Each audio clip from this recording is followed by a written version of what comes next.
there, and well, Jason, I didn't know that he didn't know this, but he was like, that bed. Um, I didn't realize how big like that bed is. It's too bad they have all that stuff on it. And I was like, what are you talking about? Because at this point, I think he had downed a couple beers pretty quick. And he pointed at it. He goes, that right there, the bed. And I said, Jason, that's a stage. It's always been a stage, and it probably always will be a stage. And he's like, oh. I know, it's small, right? And the guy sitting next to him went on about they used to have live music and shit like that back in the day. It's a small stage.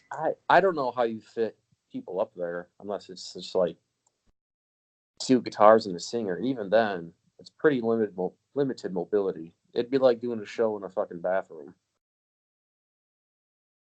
Well, I mean, if it was a punk show, it would work. Yeah, and Maria had posted on Facebook that she got something for the bar, and people are guessing what it is. I thought it was going to be some karaoke stuff, because if they had karaoke like on Thursday nights there, that'd be pretty sick. And if you could do it on the stage, for some people that'd be pretty fun, but it's behind the bar, so you have to have someone come behind the bar, and you probably have to do like an enter at your own risk or a waiver, because you get some drunk fucker fall off of that thing and bust their head open. Well, why take the risk, you know? Right. I mean, no one needs to hear "Friends in Low Places" that fucking bad. It's a great song, and I love it. And it's one of those. Oh, we should do a list like the best karaoke songs. Oh, Because that'd be decent.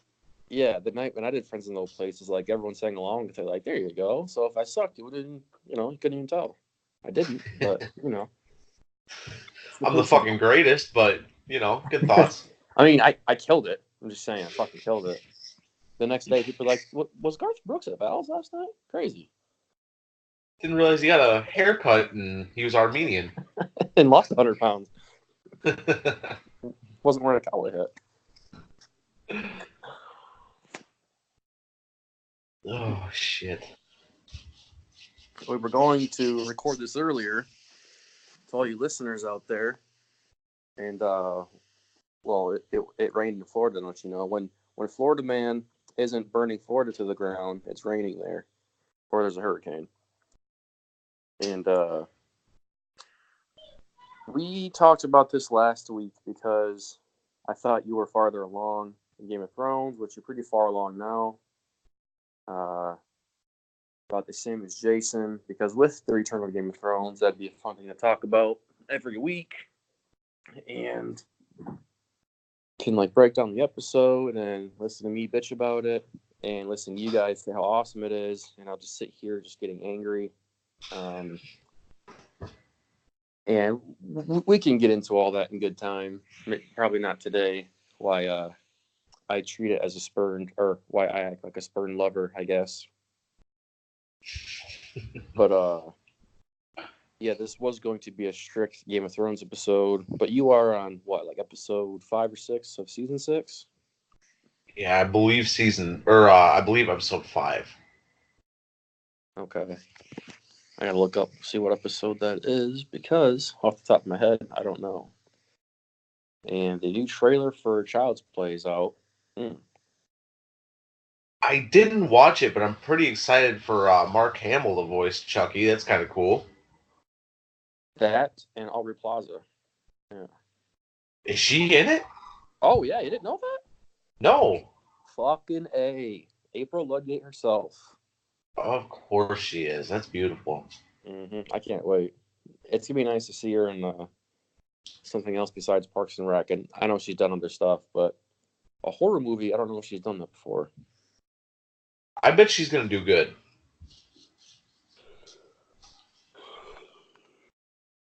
I think you were on the episode titled The Door, which we just watched that a few nights ago. It mostly sounds about right. Yeah. I don't want to say anything about that, but you've you've kind of binged a little bit lately. Tell us what you've seen in the past week or so.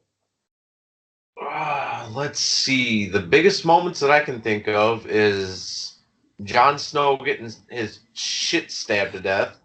Yeah. Um, what's her Cersei? No, not Cersei. Can't think of the broad's name. Khaleesi almost getting killed. Yeah. Then she ended up burning down the Dothraki camp. That was pretty cool. Yeah, it's cool how the whole floor is just covered in gasoline. How how's the building go up that quick? What the fuck? what The what? show, John. She's fireproof. Okay, that's a cool fucking superpower to have. She's to be fair though, she has been To be fireproof since fair, like. To be fair, she has been fireproof since like the first. What was it? The first season she did that shit. allegedly. What do you mean allegedly? Okay, that. I mean, I guess the show has come out and said, yeah, fire don't hurt this bitch.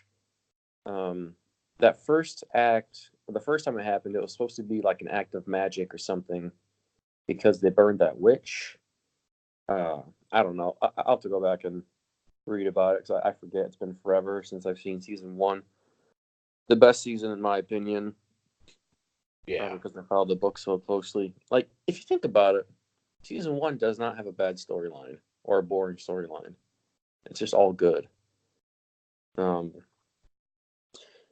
Yeah, so you had Jon Snow's death. Did you watch the Battle of Hardhome a while ago, or was that recent? That was episode 8 of season 5.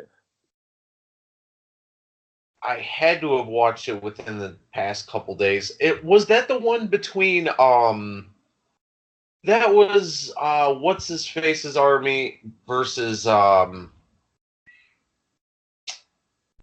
that fucker's name that you like?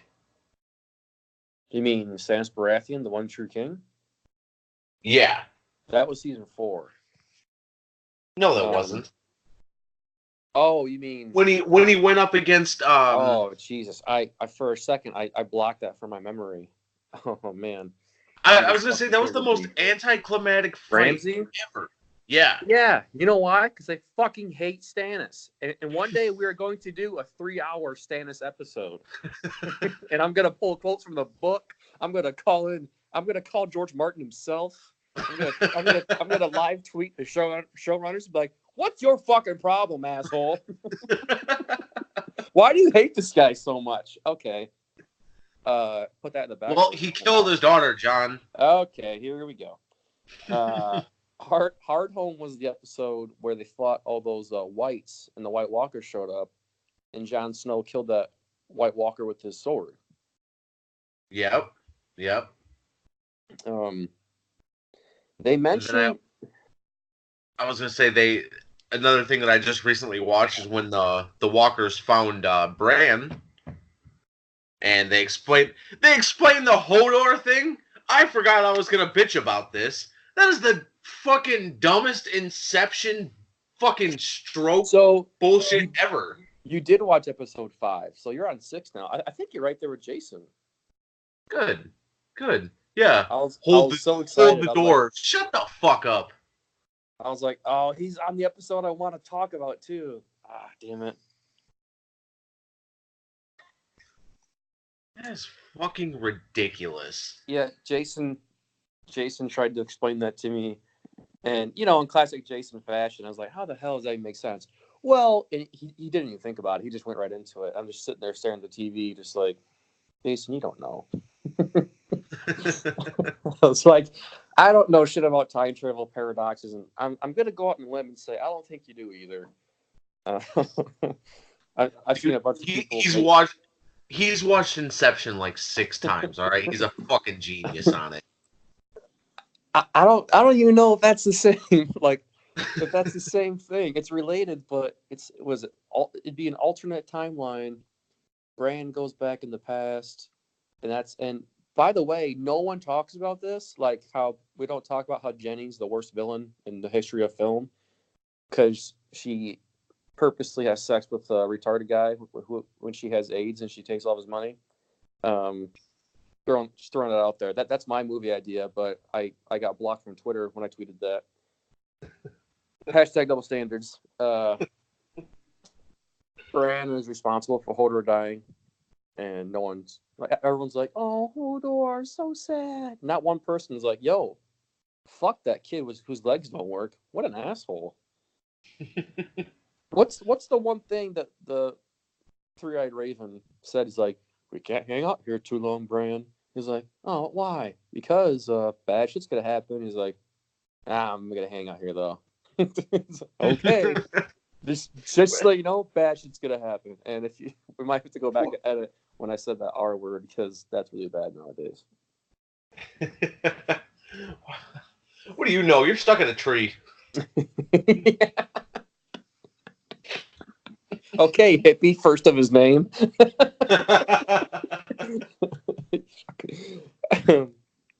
No, okay. So the thing about the downfall of Stannis Baratheon, the one true king, and the rightful heir of the Iron Throne. When Ramsay Bolton said, "I don't need an army. All I need is 20 good men," I was like, "Oh shit. He's gonna try doing something stupid, and they're gonna capture him." Because that's the only way this can play out, unless we're going to. It doesn't make a fucking sense, Phil. And you're telling me Ramsay picked 20 dudes, went out at night, where it's freezing, because Stannis was freezing during the middle of the fucking day, freezing at night, passed by all the scouts that Stannis had out, which we assume they had scouts because those are kind of a big part of the show, seeing if a large army's coming, since no one had Twitter back then. And I know I've brought up like Twitter 5 times in the past 12 minutes, or Snapchat, like Stannis is like, feeling cute, might go to Winterfell later, I don't know. You're telling me 20 fucking dudes burned most of the supplies and what? Did they kill a lot of horses too? I don't remember if they did. They just snuck by this entire army who we assume was guarding shit because they're in enemy territory. And they left Stannis pretty much with his dick in his hand. Like, are you fucking kidding me? That is so beyond. Oh my god, that's so dumb. That is so dumb. That'd be like, I don't have a comparison for it. And then you have Stannis marching up. He's like, let's build the trench here. We'll do this here. Like, I would have loved if the dude go, build it. The ground's fucking frozen. What are you talking about? We don't have shovels. Remember, they fucking burned everything apparently. And then there's not gonna be a siege. And he looks at Ramsay, and I do love that shot where he's like, just looks down at the ground, and he's like, "Fuck." Yep. Well, he just draws a sword. All right, let's do it. And then yeah, that's Jesus. And then they find him in the woods, and you're like, "Oh, this is not good." And oh my god, then it brings us to one of the worst characters in the show, Brianna fucking Tarth, who has failed at everything she's ever tried in the show, just so you know. Lady Catelyn, let me protect you. Boom, dead at the Red Wedding. Let me go find Arya. Boom, she escapes. Lady Sansa, I'll protect you. She marries Ramsay Bolton. Like, Brienne, what the fuck do you do around here anyway, besides let people down? Like, all you do is fail at your job. You're 0 for 3, bitch. You're 0 for 3. And then she's like, in the name of Renly of the House Baratheon, like, oh, we're still talking about fucking Renly? Do we need to talk about Renly for real right now? He was the younger brother. It was illegal for what he was about to do. And people are like, oh, Stannis killed his own brother. Like, Renly was going to kill him. Are you kidding me? That's like my brother beating me with a baseball bat, and I punch him back, and people are like, whoa, what the fuck, John? Like, what do you mean, what the fuck? What the fuck? What the he fuck? was going to kill me. What are you talking about? And they're like, oh, he uses magic, and that's bullshit. I'm like, oh, like Jon Snow didn't get brought back to life, and Dany has dragons? Okay. How hypocritical are we going to be right now? Oh, Arya can change her face and her height and her weight. That's pretty goddamn magical to me. But no, Stannis burned fucking people, and he killed his brother with dark magic. Oh God. So I'm Ren, you just fucking waiting. Baratheon. Fuck him. What a fucking piece of shit. So I'm just waiting for Stannis to make his comeback because I know he ain't fucking dead. So show me his body. We've seen everyone die or seen their body on the show. Well, there's one more character that's an off-screen death. Actually, yeah, that's toward the end of season 6.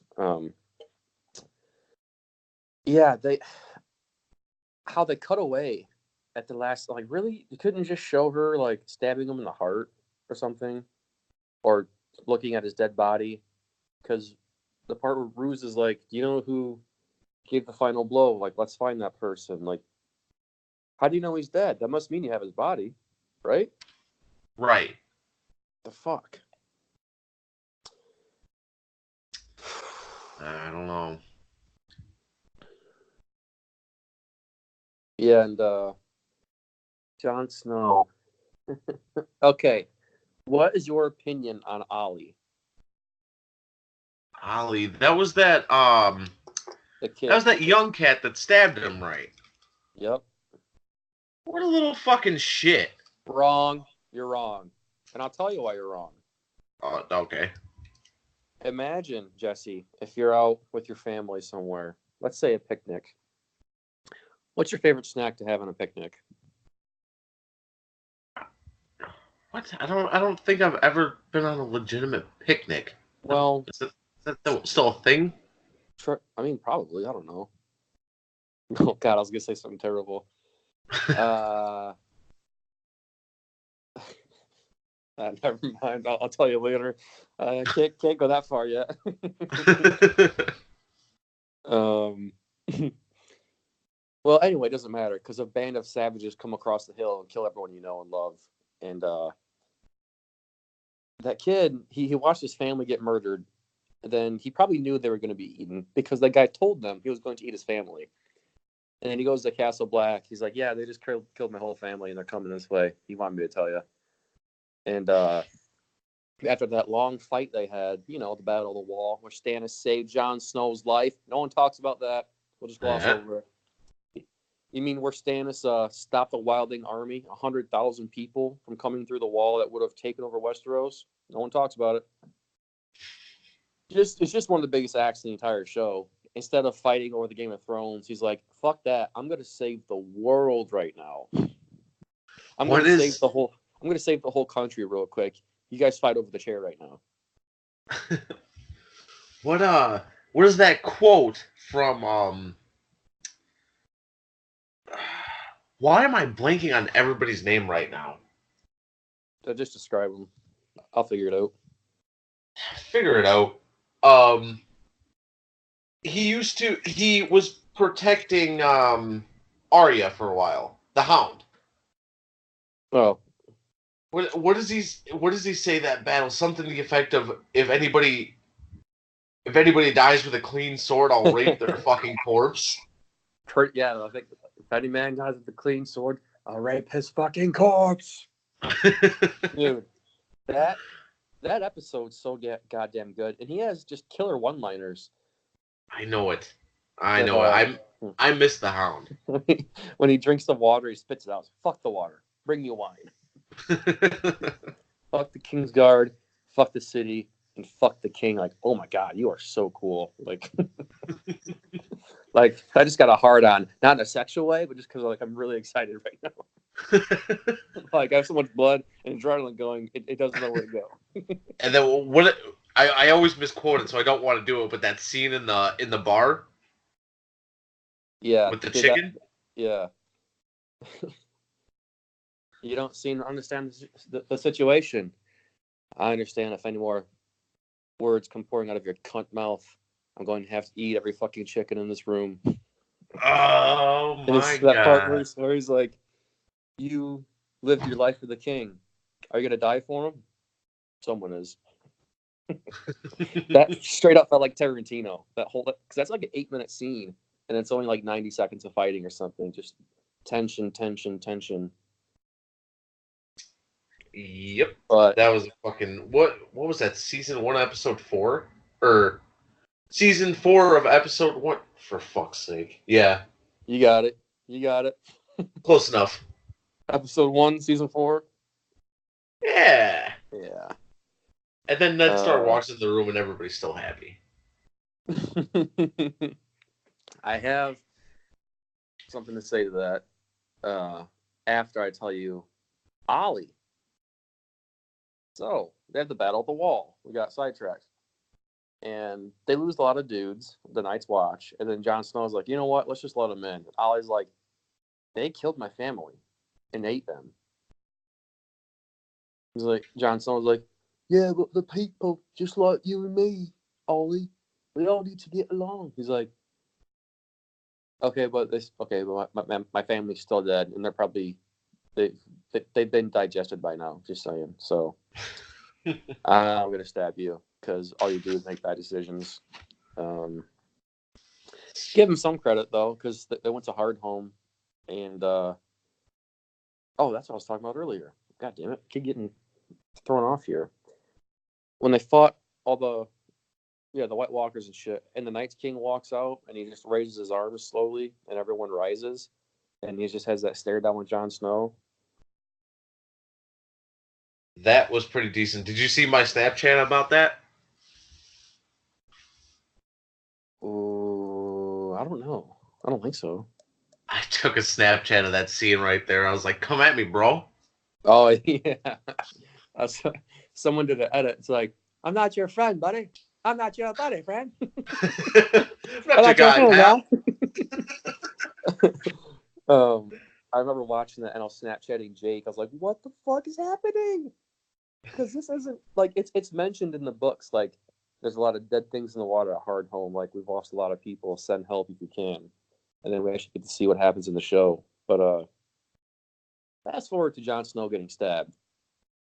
I didn't know he had so many fans at that point because Twitter and Facebook exploded with Jon Snow outcry. Probably because he's the only good character left. That's not a complete cunt, you know? Yeah. But all, like, the off-season, I guess you could say, the off-season of Game of Thrones, just speculation, like he's dead. He's dead. We didn't see this with Ned. Of course, the show wasn't as popular. We didn't see this with Rob or Catelyn or, name whatever good person dies. But with Jon Snow, people are like, that's a shitty cliffhanger. It's like, it ain't a cliffhanger. He's fucking dead. Like, right. It'd be one thing if they're like, for the watch, and then went to stab him and then cut to black. That'd be a cliffhanger. That's like some shitty Walking Dead shit. Fuck you if you watch that show still. Don't be friends with me anymore. And then after he dies, they just leave his body there, and his 7 friends there come out and, like, let's get his body to a room. Why? You realize in this world, in this life, they don't know people can be brought back. Because remember, Thoros of Myr brings back Beric Dondarrion like 7 times or something in the show. Remember that dude? Yeah, the red priest and the dude with the eye patch. I don't think they know about that. So why would they bring his body into a place and protect him when he's already dead? Don't you think they'd be like, let's go bury him somewhere? Yeah, and right there I knew, like, okay, well, this motherfucker's coming back to life. Like, yeah. Even though, granted, they did bring it up at least once about burning him. I was like, they're putting too much focus on the fact that they're locked in this room with him. Like, he's not staying dead. That motherfucker's coming back. Yeah, and if you're, like, if I'm in that universe, which, let's say it's this universe right now, because we can't bring people back to life, and I don't know you can, and it's someone, stabs Jason to death, and it's 7 on whatever how many guys are left, they're like, you better come in, or I'll huff, and I'll puff, and I'll kick this fucking door down. I'd be like, all right, fellas, we can either die fighting, or beg for mercy, and then maybe hang. What do you want to do? Because there's no way this dude's come back to life. He'll stab like 7 times, and he's dead as shit.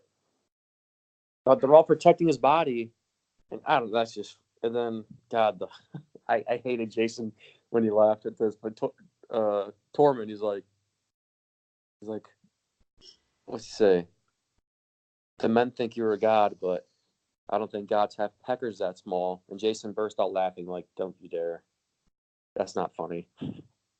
I thought it was funny. Sorry. God damn it, you fuckers. It's just... And then he goes to Hard Homes, like, that lady's like, how do you know we can trust him? And Torben's like, he's prettier than both my daughters. All right, is that okay? That's kind of funny, I guess, if you're 9, but really, how are we gonna trust this guy? Just shit like that. Also, I can't find my Night Shift book anywhere because I was looking at my bookcase and I just thought of that. Real bummer. The one book I wanted Jason to read and he wanted to read, can't find it anywhere now. Sorry, Jason can't read anyway. I'll just read it to him. And then, all cuddled up in a blanket with a fucking joint in his hand. With those, what are those fucking like hats you wear with pajamas with the little cotton ball at the end of them? And Sid and Delilah are wearing them too. We're all, when their pajamas were way too tight, we're all sitting on the couch together.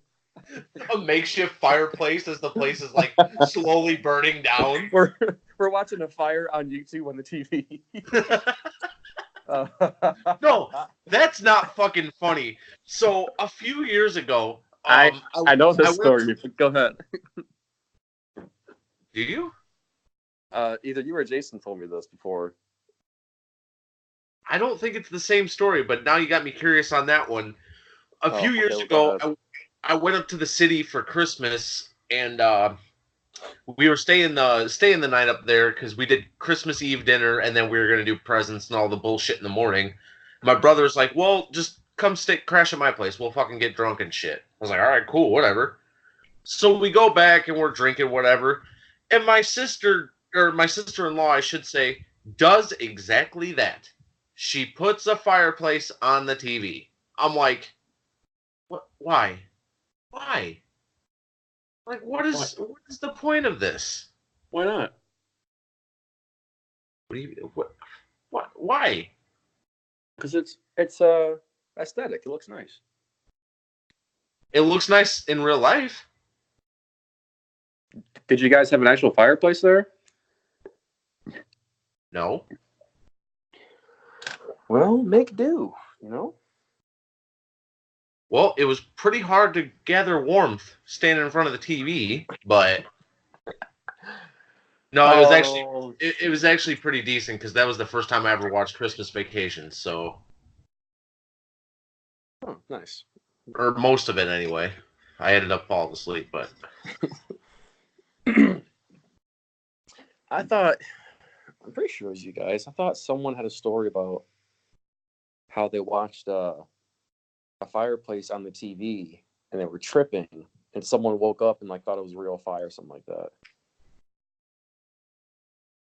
I don't recall that. Oh, I definitely heard that from someone. Damn it! Now I don't know, but anyway, yeah, we go to. I was reading up on the first episode again, and Sansa and Theon cross that river. It's still freezing, by the way. It's still very cold, and they don't get hypothermia and die, which is pretty. Yeah, neat. I kind of thought about that too. And then Pod and Brienne come up and help them. Brienne kills 4 soldiers, or 3 soldiers. I think Pod fights one and Theon fights one. One soldier disappears, and the dogs just run away. Dogs that are trained to hunt and track and kill people run away from a fight. Pretty realistic. Not consistent with the show at all. But the plot needed it to happen, so it happened. And you got to the part then. Did you get to the part to where Marjorie was going to have her walk of shame? No. I don't think so. The one where Jaime rides up and he's like talking shit to the Sparrow with the army behind him? not with an army behind them. The last thing that I remember between those two is when they were standing over what's her face's corpse and they were having that little confrontation. Okay, that's probably the next episode then. Um, yeah, I don't like that part either. I'll tell you why when it happens. Really makes me miss Joffrey because Who says that? Joffrey had some fucking balls. Joffrey would not have settled for these faith motherfuckers to come try to run King's Landing. He'd be like, "No, I want all their heads on a platter by tonight." But Tommen's just a little bitch about it. He's like, "Oh well, what do you think, Marjorie? Can we have sex again?" Although, can you blame the kid? I can't blame him. Nope. If I was a 13-year-old kid banging that and ruling the city, I wouldn't give a fuck about anything.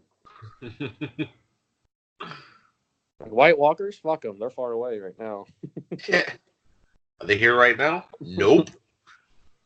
I can't wait until you guys watch season 7. It just gets worse. It's but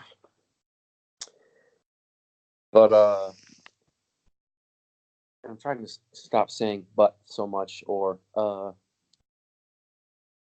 are we good on Game of Thrones talk? Is there anything else you wanted to mention? Something that bugged you? Something that you really liked?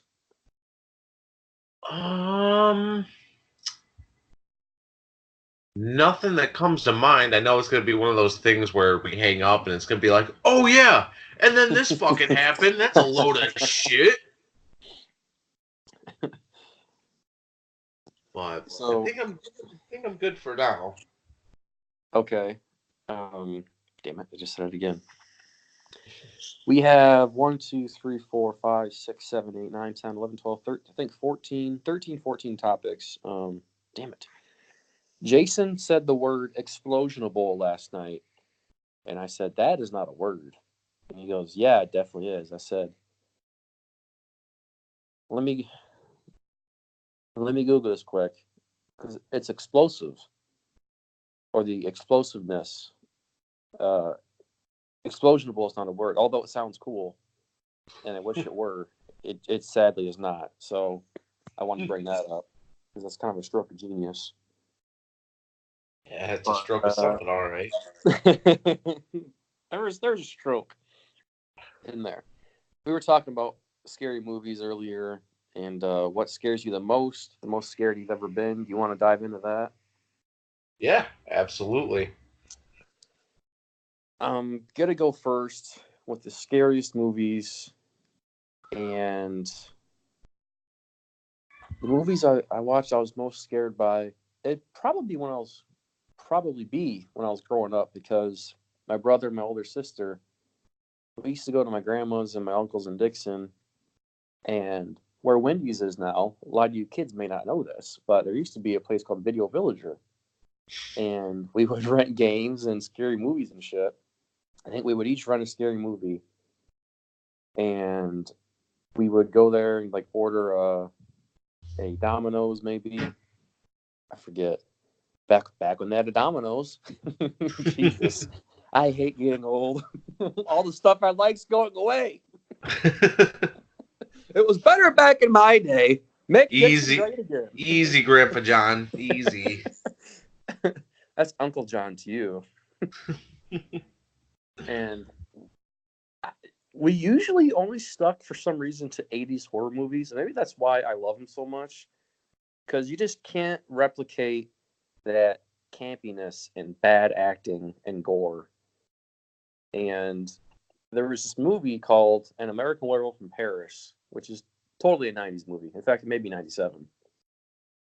Which I think is an unofficial sequel to An American Werewolf in London, which has the best werewolf transformation of all time. No CGI back then, of course. It still holds up today. It's awesome.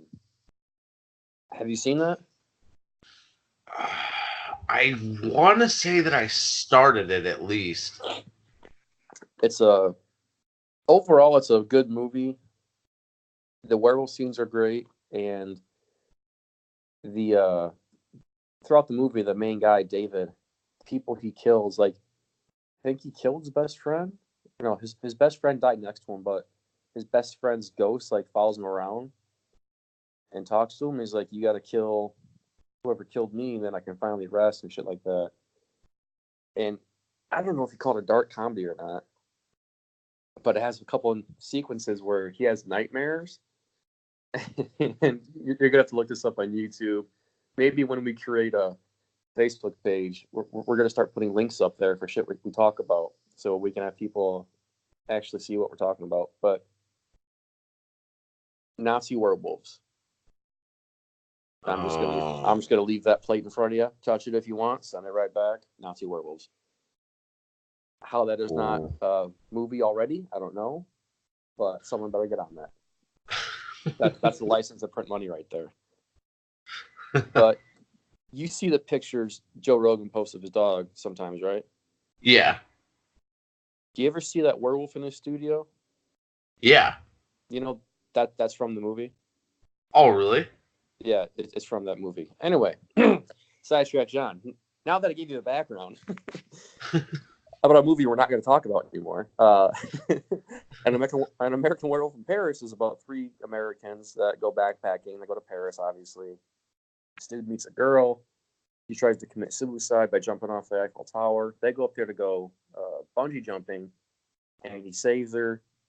Like, he jumps off this heroic thing, saves her life, and like they get low to the ground, and he drops her off. And anyway, there's a scene where he goes to this party, which is a bunch of werewolves. They lock the doors, and then they all turn. They eat everyone.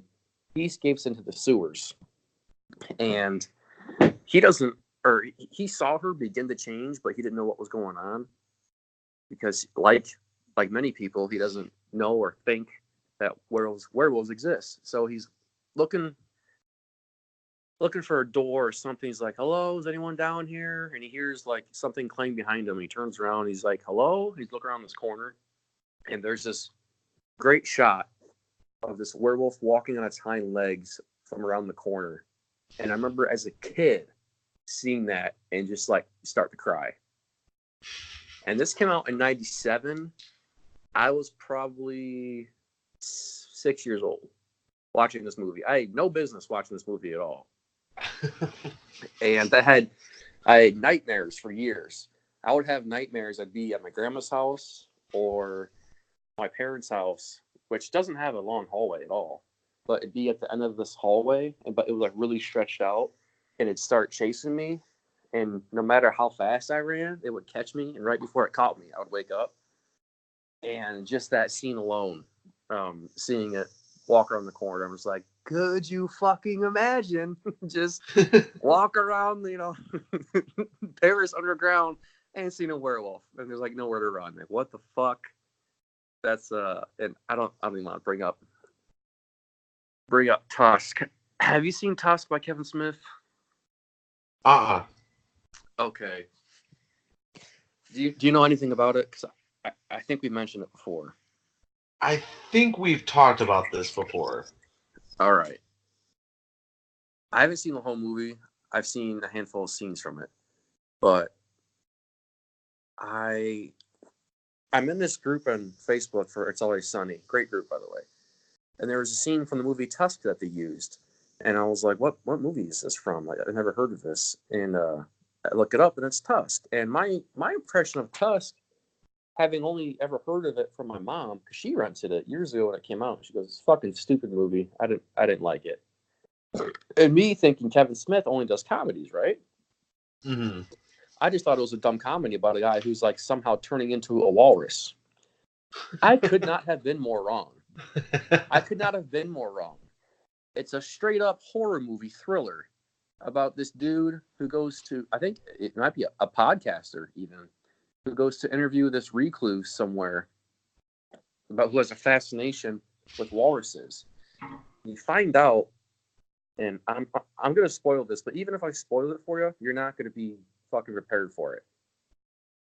He drugs Justin Long. I don't know his name in the movie, but this guy was like stranded on these rocks one time as a kid, and he only had a walrus to keep him company and shit. Weird fascination. I don't know, but he turns Justin Long into a walrus, like mutilates his body, like sews skin onto him, like breaks his legs into a way to where he can only move like a walrus, and like implants walrus teeth in his mouth. I think he cuts out his tongue. And the first time we see him as a walrus is one of the most horrifying things I've ever seen in my life. And this just happened last year. And I remember watching it. I think I may have been at work. And I was like frozen. I couldn't move. I didn't even say anything. I just stared at it for a good 30 seconds. And the worst part was his screaming was like so authentic. It's fucked up. It's like to be cheap and like, how bad is it? Oh, it's fucked up. Like, no. I wish I could articulate it in a better way right now. Like, I can only imagine like how much pain he's going through. How, like, it's not just screaming. It's like deep from his stomach, like painful. It's wailing pretty much. And it's a brutal movie. I would say look up that scene on YouTube. I don't even know if you should watch the whole movie, but I showed Jason that, and like he's like, we'll just mention it. He goes, oh, dude, don't even talk about that. It's so fucked. Anyway, that's two from me. All right, so first one that comes to mind for me would be House of a Thousand Corpses. Just because I watched it so young. I watched it the year it came out, if I remember correctly, that was what, 2001, 2003, something like that? It was around there, yeah.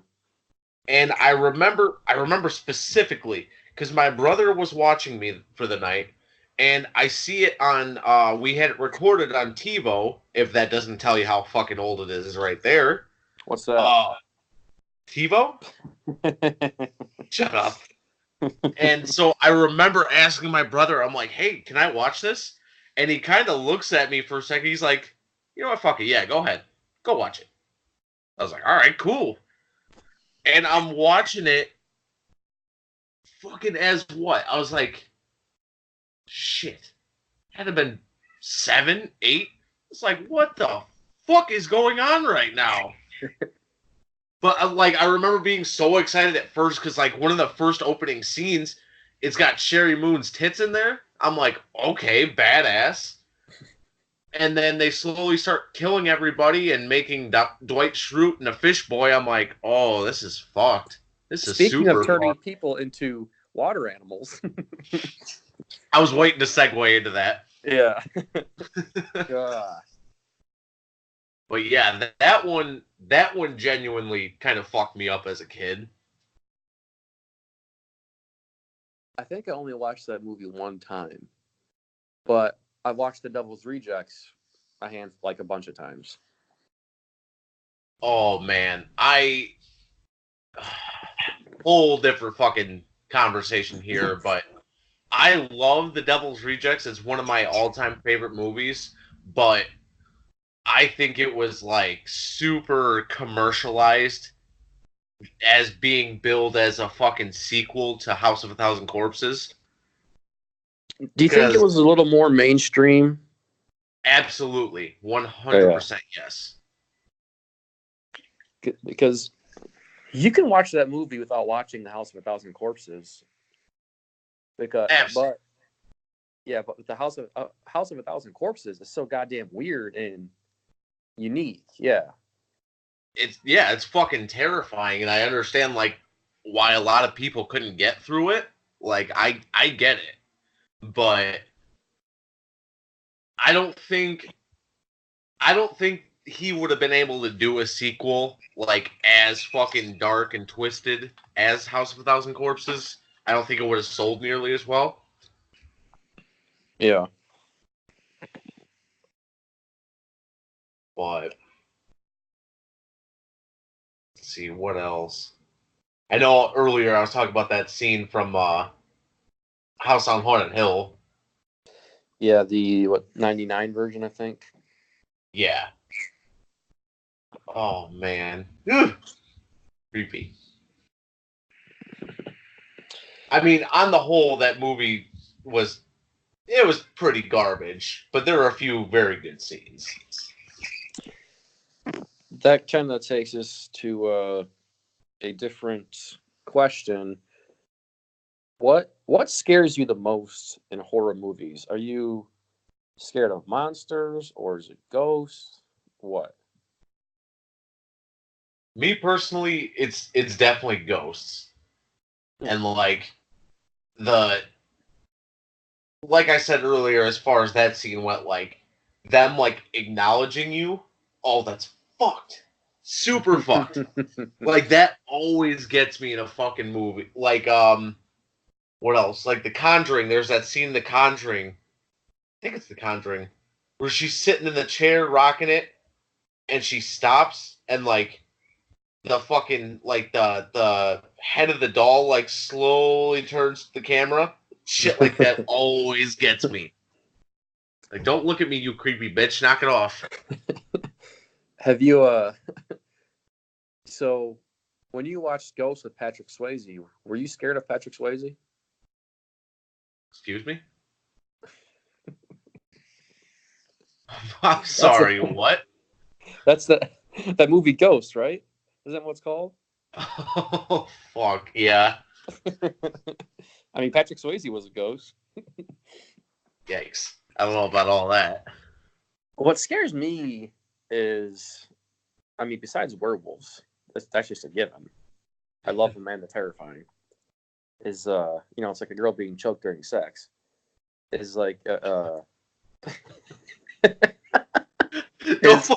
Don't fucking just slide that in there. Hey, that's my humor. I slide shit in. I keep moving. uh, I'm just dropping bananas as I race, bro. That's what I do. I'm scared of people. And one of my favorite horror movies, I actually just thought of this when you said rocking in a chair. I don't think you liked this, but it was The Visit by M. Night Shyamalan. I hated that movie. What? Why would you hate that movie? Why? Wait. Was Was it because of the kid and he sucks at rapping? well, that had something to do with it, yes. But no, that was a very anticlimactic movie. Me personally, I love a horror movie with a fucking like I don't want to say a bad end because that's definitely not what I'm trying to say, but like where the protagonists lose. That's what I love. Like I just recently that's like 10% of movies ever. And those 10% I fucking revere. Like I just recently watched The Strangers for the first time. Cannot believe it took me this long because I fucking loved it. Didn't Dennis get shot with a shotgun? He did. Yeah. That he did. Yes. Absolutely loved it. Well, now I want to recommend some movies to you, but now they're just going to be all movies where the bad guys win. So I'll recommend you 6 movies, and you're going to just have to watch them all. Some are going to be good, some are going to be bad. Fucking Russian roulette. No, film. Oh, shit. Film roulette. Ayo. That's kind of catchy, but someone's going to steal that and do a podcast idea about it. Damn it. Oh, if film roulette. I see this on anybody else's podcast, I'm coming for you. Film roulette TM. Oh, there you go. You trademarked it. Beautiful. Trademark. John Rutherford trademark. I adore that movie. The first time I saw that trailer, I was like, okay, it's about 2 teens, I think they're both teens, who go to their estranged grandparents' house who are batshit crazy, and they have to survive. That's intense to me. And that movie, when he's like, what's he say? He's like, oh, whatever happens, like don't come out of your room, and just like shuts the door. It's like, what? What do you mean? And then the grandma's running around the house, and that part when they open the door and she's naked, clawing at the other door. I'm like, what the fuck? And then they're just supposed to wake up the next day, and be like, hi, grandma. What's going on? And then the part that scared me the most was probably it's when they're crawling underneath the house, and That we see the grandma come out of nowhere. I was like, "Look out behind you!" I know we're only like a half hour into this movie, but like out behind you, she's like, "I'm gonna get you. I'm gonna get you." I'm like, "Nope, nope, nope." no. That's like a Pennywise thing right there. Transform it into an old lady and start chasing you, which he kind of Oh, does, I guess, in that one scene in the yeah. book anyway. Which we talked about that. That's going to be in the second movie. Can't Spoiler wait. alert! All you fucking nerds that didn't read the book. Oh, but I was thinking about this again. Thought about this after we hung up that last time. That scene is in the original. Is it? It is because she goes back to the house and she's drinking the tea and then she looks down and realizes it's blood. And the old lady's face gets all fucked up. Yeah, I remember that when we hung up. I was like, wait Oh, a fucking see, minute. I haven't seen that in so long. That's why. Yeah. Well, okay. I'll I'll have to go back and watch that sometimes. I haven't seen the adult version in so long because I remember just the ending of it's so cheesy and the giant spider and I wonder what they're gonna do for the final battle in the second one.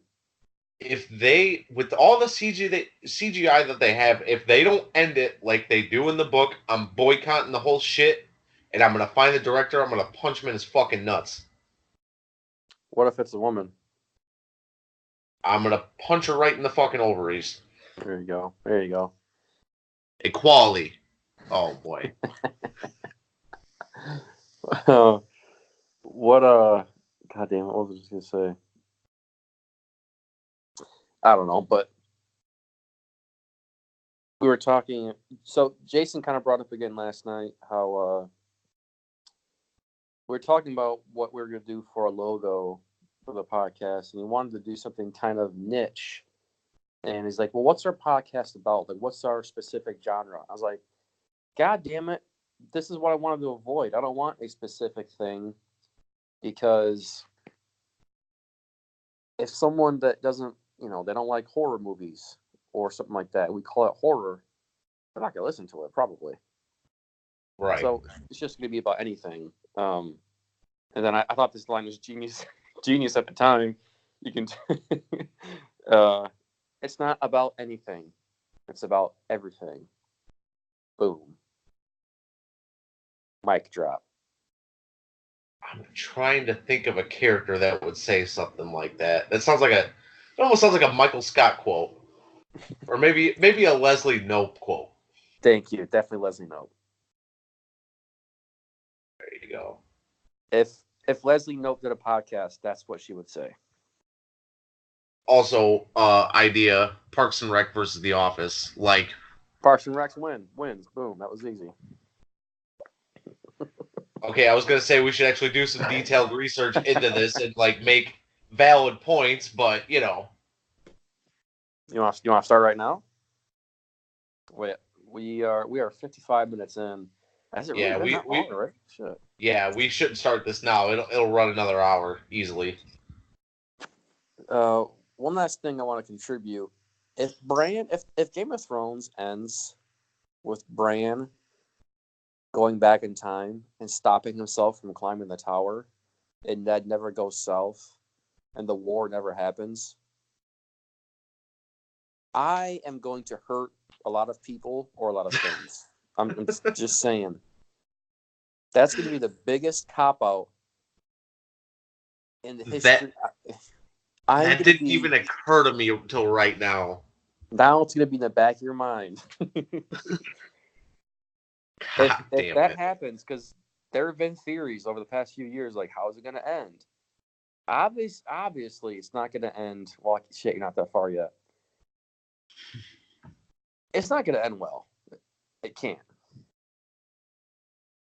Maybe for some people, but yeah, if he goes back in time and warns himself, oh man, it's going to ruin the whole show.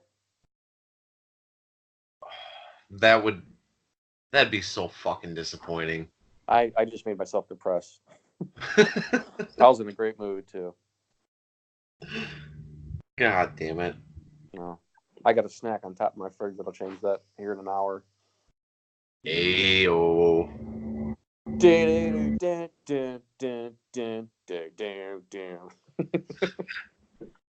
Well, that's not the right song for that. I know.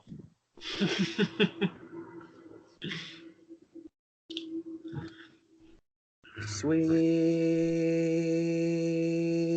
emotion. I was just thinking Days Confused.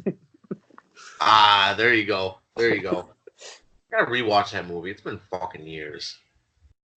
Yeah, I'd say we can go over the best movie soundtracks of all time, but it's like Days of Confused and Goodfellas are the top two. Devil's Rejects, Lords of Dogtown. Come on now. Yeah, there's lockdowns up there. I saw that post by IMDb. Like, what's the greatest soundtrack? And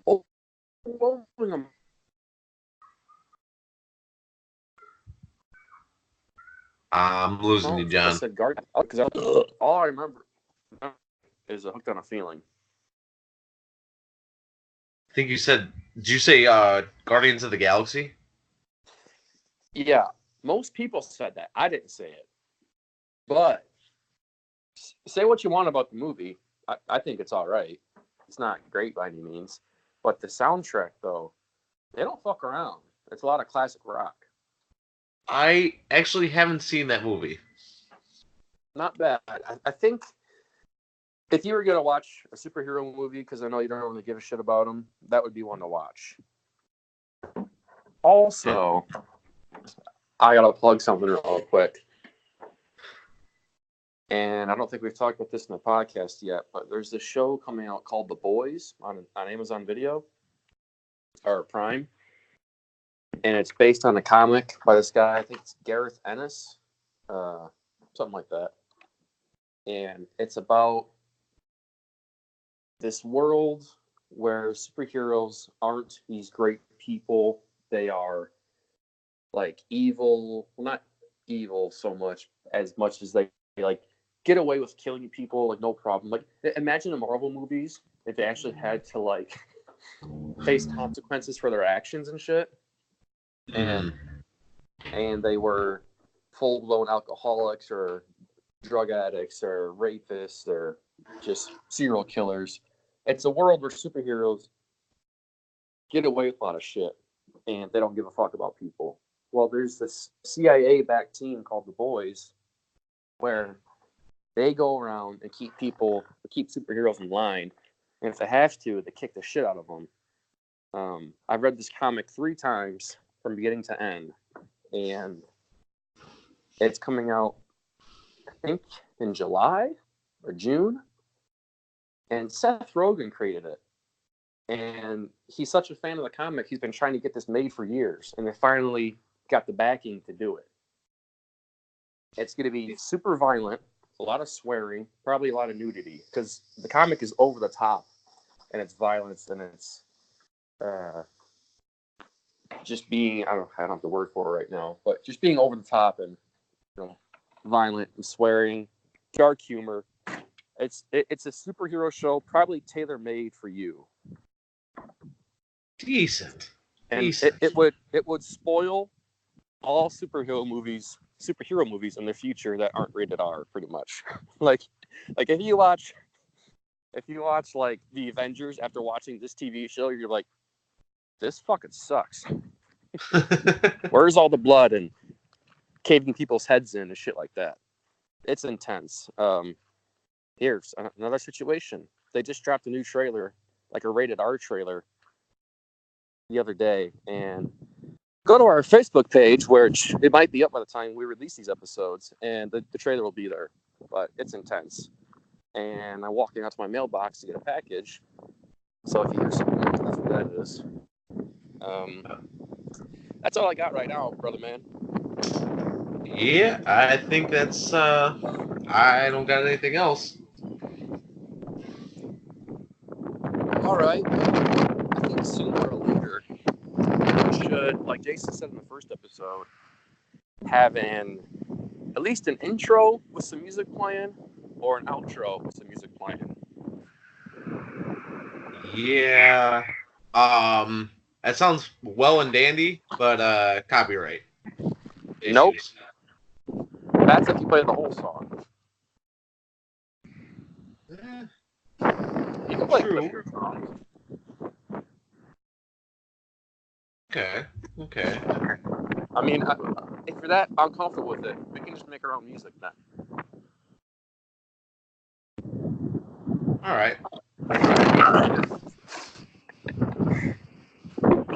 Well, if there's nothing else, this is John Rutherford for episode 3 of this One Time podcast, and I am signing off. And this is Jesse Densmore and John Rutherford. You sound like shit with all that wind in your mic. How about now? Oh, beautiful. All right. Catch you later. Catch you later.